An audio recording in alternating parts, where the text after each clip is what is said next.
Number one, if you just grab an alignment rod, I'm gonna go ahead and place this in the ground behind me on an angle. We'll call it about a 45-degree angle. Positioning is not overly important, just that there's an object in the ground. One of the great ways that I love to feel this is I'm gonna grab this with my left and right hand out of the ground. And what I wanna feel is I'm trying to pull this object, this little training rod here, from the ground and pull it up into my follow through. And the fact that the rod is in the ground, I've seen this help a lot of people with this, the fact that it's in the ground makes me have to put a little more force and just exaggerates the feel. So pop it in the ground, doesn't much matter the angle, 45-ish, grab it and with my golf grip, and I'm gonna feel like from here, my knees are bent, I'm gonna extend my legs and push up towards the target and pull the rod out of the ground.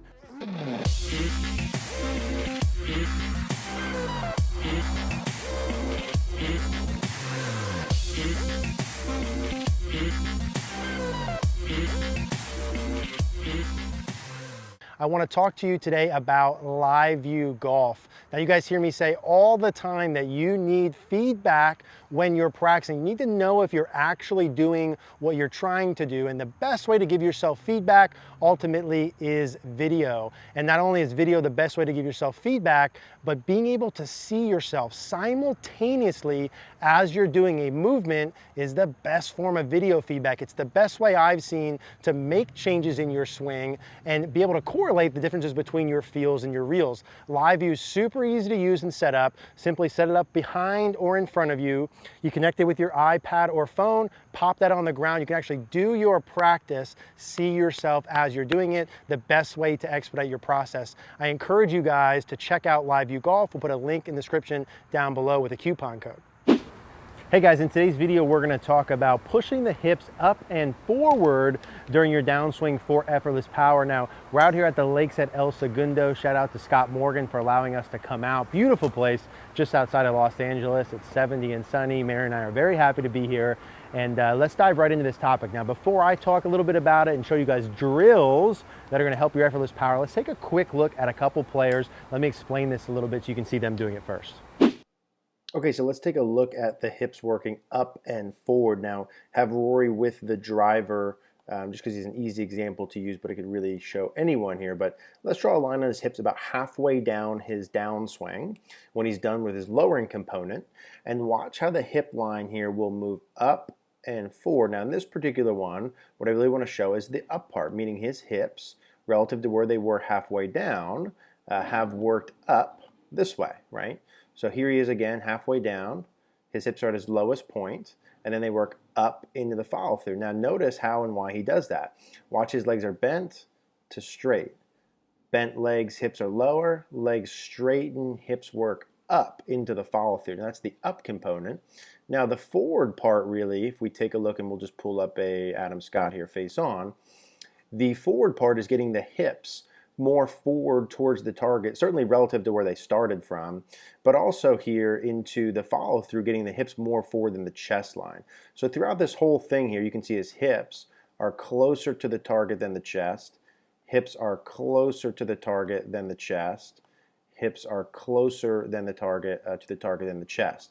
So to get the power here, what we're looking for is the hips working up like Rory and the hips working forward like Adam Scott, up and forward into the follow through with the hips. So let's talk about the hips working up and forward. Now, when we say up and forward, let's just redefine this for a second. The up portion, if I looked at my hip or belt line and I just drew a line straight across my hips, this would be my hips getting lower to the ground, right? This would be my hips getting higher up like this. Lower hips, higher hips. Now, as I'm standing here in my posture and I have a normal amount of knee bend, my hips are this level, right? They're just at this height. The primary function for making my hips go down or up and them going up into the follow through is my legs going from some amount bent to straight. Now, when is that happening? During my downswing, my legs are going from bent to straight from here to here. Bent legs at setup, if you just take your normal amount of bend, knees over the balls of the feet, to straight at your finish position. Now, of course, there's other pieces going on, but that's the straightening aspect. If I look at that from the setup position, I take my normal setup, my knees are bent roughly over the balls of my feet or the edge of my shoelaces. When I go up to the top, My left leg is bending more, my right leg's losing bend. That's not important right now. Both of my legs are increasing bend in early transition. And so when does this straightening thing into the follow through happen? Well, to keep things simple, let's assume about halfway down during your downswing, between there and about last parallel. So between left arm parallel and last parallel with the shaft, somewhere in this phase is when your legs are going to start that straightening motion into the follow through.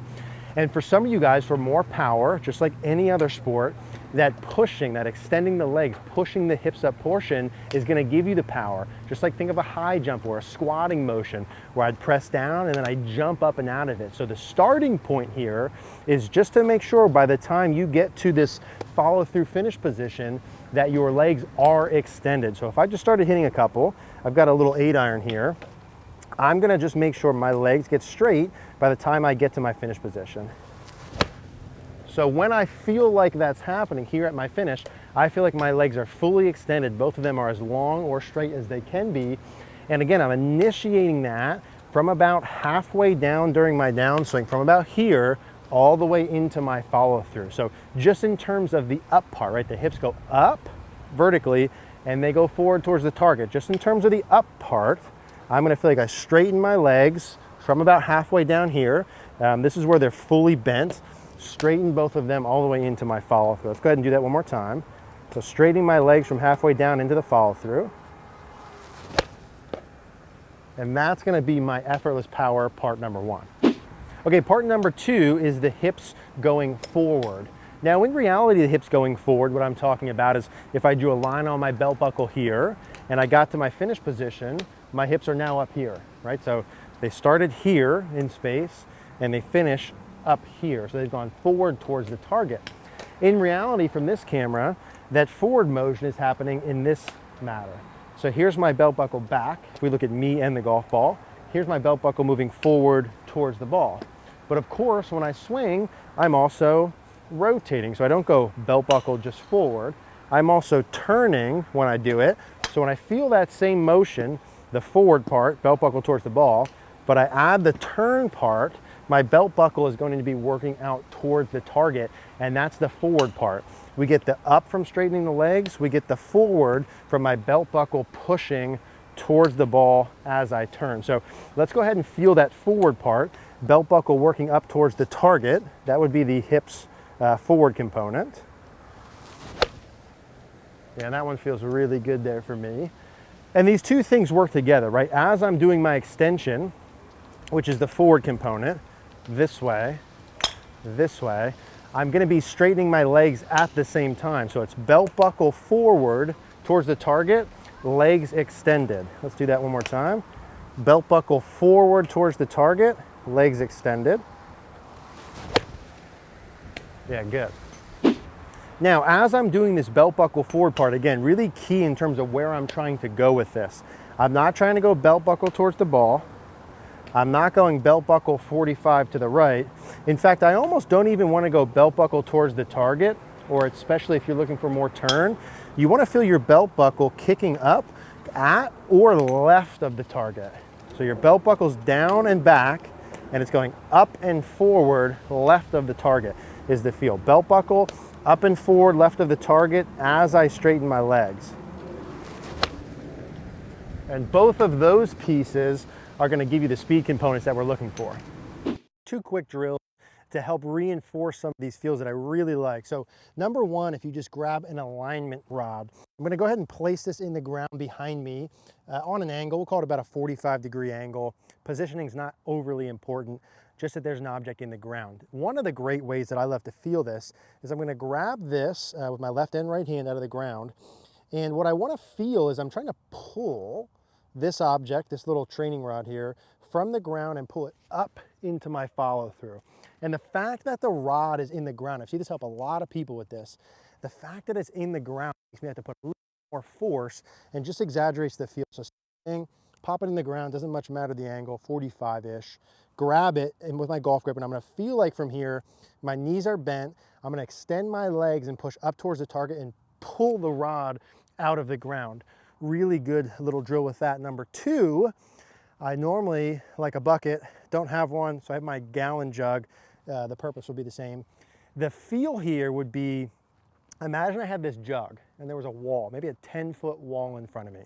And I'm gonna take this jug with an underhand grip and try and throw it or toss it above the wall. What would be the motion I'd have to do to take an object from down low, take a little object and throw it above the wall? My knees would be bent here, I'm down. I'm gonna take this object and I'm gonna underhand toss it. I would never go like this to get it above the wall. I'd go right into the wall. To get over the wall, I gotta do what? Lengthen my legs out and push up with my hips into the follow through. 2 quick little drills that could help you create a feel.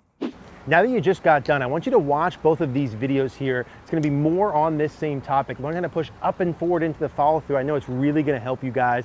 If you did like this video, click the like button down below, it really helps us out. Click the notification bell and please subscribe. Thank you guys for watching.